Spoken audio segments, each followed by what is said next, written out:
अस्सलाम वालेकुम। बेहतरीन क्रिस्पी और क्रंची कबाब बनाने के लिए सबसे पहले हमने आलू लिए हैं, उनको अच्छी तरह से कर लिया है मैश, और उसके बाद हम इसमें चिकन शामिल करेंगे और साथ में हम कर देंगे एक अदर टमाटर इसमें शामिल। टमाटर शामिल करने के बाद अब बारी आती है प्याज की। प्याज हमने शामिल कर दिया, लहसुन, अदरक, हरी मिर्चें, अनारदाना, ये हम सब इसमें शामिल कर देंगे। और उसके बाद स्पाइसेस हम शामिल कर रहे हैं। गरम मसाला, पिसा हुआ साबुत गरम मसाला, काली मिर्च शामिल की है, सुरख मिर्च शामिल की है, नमक शामिल करने के बाद इसको अच्छी तरह से हमने मिक्स कर लेना है और कबाब की शेप में ले आना है।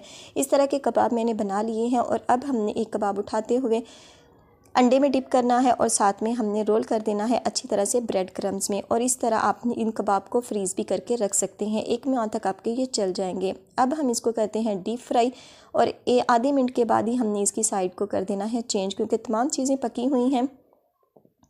और इसके बाद हम इनको निकाल लेंगे। बहुत ही क्रिस्पी क्रंची कबाब बनकर हो चुके हैं तैयार। इसको एंजॉय कीजिएगा और फीडबैक